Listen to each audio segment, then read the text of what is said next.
लेकिन चलिए अगले हफ्ते के लिए आज से एक बड़ी खबर आने वाली है अगले हफ्ते, वो है तेल तिलहन इंडस्ट्री से जुड़े लोगों के लिए, क्योंकि एनसीडीएक्स पर अगले हफ्ते से आपके पास तिलहन का एक वायदा आने वाला है, वो है ग्राउंडनट फ्यूचर कॉन्ट्रैक्ट लॉन्च हो रहा है अगले हफ्ते। ये लॉन्च होने वाला, जो पूरे वैल्यू चेन, चाहे वो किसान हो, कारोबारी हो, प्रोसेसर्स हो, मिलर्स हो, सभी अपने रिस्क को इस डेरिवेटिव टूल के जरिए कम कर सकते हैं। इसकी अहमियत और भी ज़्यादा इसलिए है क्योंकि काफ़ी समय से सोया पैक, पाम, सरसों के कॉन्ट्रैक्ट बंद है। ऐसे में ये एक नई आशा लेकर आ रहा है। हेजिंग से लेकर स्प्रेड ट्रेड के लिए आपके पास नया विकल्प अब मिलने वाला है, और कैसे इस कॉन्ट्रैक्ट का फ़ायदा उठा सकते हैं और कैसे अपने प्राइस रिस्क को कम कर सकते हैं, बताने के लिए हमारे साथ इंडस्ट्री के सबसे पॉपुलर कमोडिटी एक्सपर्ट्स में से एक अजय केडिया जी मौजूद है। केडिया जी, शुक्रिया, आपने वक्त निकाला। आपसे पहले भी बात हुई थी, अब लगातार अवेयर लोगों को कर रहे हैं इस कॉन्ट्रैक्ट को लेकर। क्या इस बार क्या कहेंगे, मूंगफली के किसान हो या कारोबार, कैसे इसमें पार्टिसिपेशन करके इसका फायदा उठा सकते हैं, ये बताइए आप। नमस्कार विष्णु। नमस्कार सर। डेफिनेटली अगर हम देखें तो देखिए ऑयल सीड में ये सबसे बड़ी खबर है, बिकॉज हम जानते हैं पिछले 1.5 साल से ऑयल सीड के अंदर जैसे हमने सोया मस्टर्ड में बैन लगते हुए देखा, बिकॉज कंसर्न था इन्फ्लेशन को लेकर, तो सरकार ने जो स्टेप लिया और अब हम देख रहे हैं कि ग्राउंडनट ओपन अप हो रहा है, तो ये एक तरह का विंडो ओपन कर रहा है। और खास करके इंपॉर्टेंट इसलिए भी हो जाता है कि पिछले 1.5-2 सालों में हमने रशिया यूक्रेन की लड़ाई के बाद हमने ये देखा कि ऑयल सीड में वॉलिटिलिटी काफी ज्यादा बढ़ चुकी है। खाली अगर हम ग्राउंडनट की वॉलिटिलिटी की बात करें तो करीबन 18 से 20% की वॉलिटिलिटी है मार्केट में। अब जब भी कोई कमोडिटी में वॉलिटिलिटी होती है तो एक चीज समझिए कि मार्केट के फंडामेंटल और मार्केट में जो डिमांड सप्लाई है वो कहीं ना कहीं मिसमैच है। जैसे कि हम जानते हैं कि 2023 के अंदर ग्राउंडनट के अंदर 11% का बड़ा जंप आया, क्योंकि एक तरफ हम स्ट्रॉन्ग डिमांड देख रहे हैं, दूसरी तरफ हम देख रहे हैं कि प्रोसेसर से जो सप्लाई है वो कहीं ना कहीं कम होते जा रही। इस बार की अगर सोई के आंकड़े देखें तो भाव ऊंचे होने की वजह से लगभग पिछले साल के मुकाबले 9.38% से ज्यादा की सोइंग होगी। तो इस वॉलेटिलिटी से बचे कैसे? तो एक्सचेंज पे ये फ्यूचर आने से सबसे पहले वीसीपीज को सबसे ज्यादा बेनिफिट होता है, वैल्यू चेन पार्टिसिपेंट, जिसमें पहला होता है फार्मर।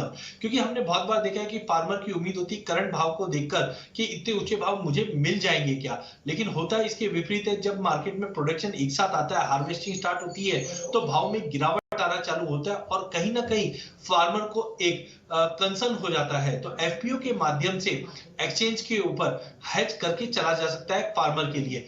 वहीं प्रोसेसर या स्टॉकिस्ट, ये भी काफी इंपॉर्टेंट वीसीपीज होते हैं, इनके लिए भी काफी इंपॉर्टेंट है, बिकॉज हम जानते हैं कि ग्राउंडनट में हम सबसे ज्यादा एक्सपोर्ट्स करते हैं, खास करके चाइना में। तो इससे पहले 3-4 महीने पहले हमने देखा था कि चाइना में जो हम एक्सपोर्ट कर रहे हैं वहां पे कुछ कंसर्न्स थे, जिसके चलते स्टॉकिस्ट की चिंता बढ़ गई थी। तो ऐसे टाइम पे उनको डर लगा रहता है कि भाव में गिरावट आएगी तो मेरे वैल्यूएशन लॉसेस या मुझे हायर इन्वेंटरीज पे कंसर्न है, तो एक्सचेंज के ऊपर हेज करके चल सकते हैं। एंड लास्ट अगर हम बात करें कॉर्पोरेट्स, जो मैन्युफैक्चरर्स है, कोई भी चीज, चाहे तेल के मैन्युफैक्चरर है, चाहे मिल के मैन्युफैक्चरर है, इनके लिए प्रोक्योरमेंट करना काफी इंपॉर्टेंट होता है कि मैं सही भाव पे, सही क्वांटिटी, सही टाइम पे मैं प्रोक्योर कर पाऊं। तो सबसे बड़ा बेनिफिट इनके लिए होता है, क्योंकि एक्सचेंज पे लेट से 12% के 10 से 12% का जो मार्जिन होता है, तो कहीं ना कहीं इनका वर्किंग कैपिटल में बचत होती है अगर एक्सचेंज के माध्यम से करें। क्वालिटी की एश्योरेंस एक्सचेंज के ऊपर होती है, प्राइस की एश्योरेंस होती है, तो कहीं ना कहीं वैल्यू चेन पार्टिसिपेंट को, चाहे फार्मर हो, चाहे स्टॉकिस्ट हो, चाहे प्रोसेसर, और सबसे बड़ा जो कॉर्पोरेट्स मैन्युफैक्चरिंग में, यहाँ पे ये अपनी क्वांटिटी, क्वालिटी फिक्स कर सकते हैं और वर्किंग कैपिटल को भी बचा सकते हैं। विश्व से चीन की डिमांड है, चीन में डिमांड है मूंगफली को लेकर, और ऐसे समय में अपना वायदा भी आ रहा है और कोई वायदा है नहीं तो तेल तिलहन का, तो क्या लग रहा है ये बेंचमार्क कॉन्ट्रैक्ट एक साबित हो सकता है क्या?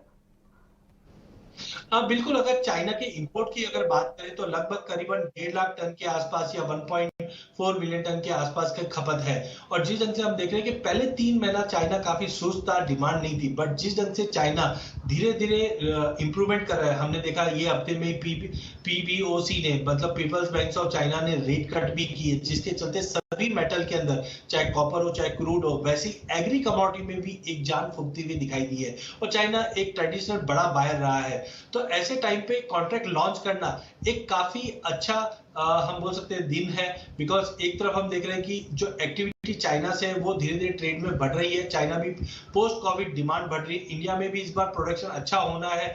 मानसून का कंसर्न भी है। तो ये सबको देखते हुए मुझे लगता है कि काफी अच्छा डिसीजन है। एक्सचेंज की ओर से भी एनसीएक्स ने बहुत अच्छा डिसीजन लिया और सेबी ने इस चीज को समझा, रिक्वायरमेंट समझा। तो पूरे ऑयल सीड को छोड़कर हमने को लॉन्च होते हुए देखा। तो मुझे लगता है कि काफी अच्छा मौका है वैल्यू चेन पार्टिसिपेंट्स के लिए भी और एक्सचेंज का एक प्लेटफॉर्म है उसको यूज करने के लिए भी।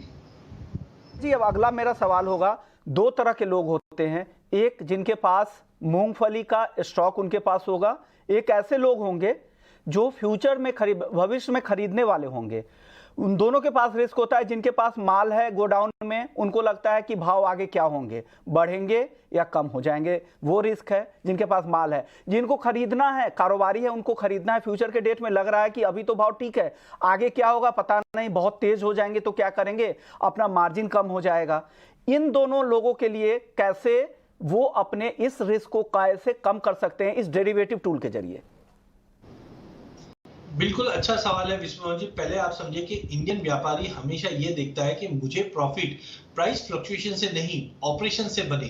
तो यहाँ पे उनको हेजिंग करना काफी इंपॉर्टेंट है। अगर सपोज व्यापारी जिसके पास 200 टन या 50 टन या 100 टन का स्टॉक पड़ा है, तो सबसे बड़ी चिंता होती है कि कल को अगर इस भाव में गिरावट आती है तो मैं कहीं ना कहीं लॉस खाऊंगा।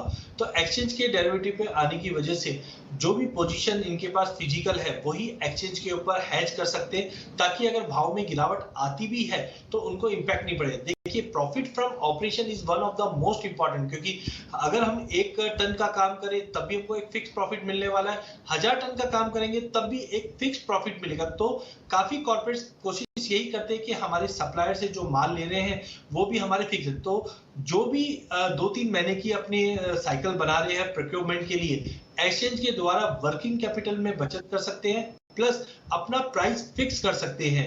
तो डेरिवेटिव टूल स्टॉकिस्ट के लिए और जो कॉर्पोरेट अपने प्रोक्योरमेंट साइकिल प्लान कर रहे हैं या प्रोडक्शन साइकिल प्लान कर रहे हैं, तो वहां पे उनको वर्किंग कैपिटल का भी बेनिफिट मिलता है, स्टोरेज की भी फैसिलिटी मिलती है और एक्सचेंज पे प्लान करके वो धीरे बाय कर सकते हैं, जहां पे उनका जो फिक्स कॉस्ट परचेजिंग कॉस्ट है या रॉ मटेरियल कॉस्ट है वो फिक्स कर सकते हैं। तो एक्सचेंज के डेरिवेटिव से ये भी देखा गया कि कम से कम 12 से 15% तक आप अपना प्रोक्योरमेंट कॉस्ट कम करने की कोशिश कर सकते हैं डेरिवेटिव के माध्यम से। एक कॉन्ट्रैक्ट और कई फायदे आपके लिए, 12 से 15% तक आप प्रोक्योरमेंट के माध्यम से अपने कॉस्ट डेरिवेटिव टूल्स के जरिए कम कर सकते हो। तो एक बढ़िया कॉन्ट्रैक्ट, उम्मीद करते हैं कि बेंचमार्क के तौर पर यह कॉन्ट्रैक्ट आने वाले दिनों में साबित होगा और उम्मीद है कि इस बार लार्जर पार्टिसिपेशन होगा, अलग अलग क्लास के लोग इसमें आएंगे और इसमें इस वायदा के फायदे को उठाएंगे और नई ऊंचाई पर इस वायदा को ले जाएंगे। शुक्रिया केरिया जी, आपने वक्त निकाला हमारे लिए।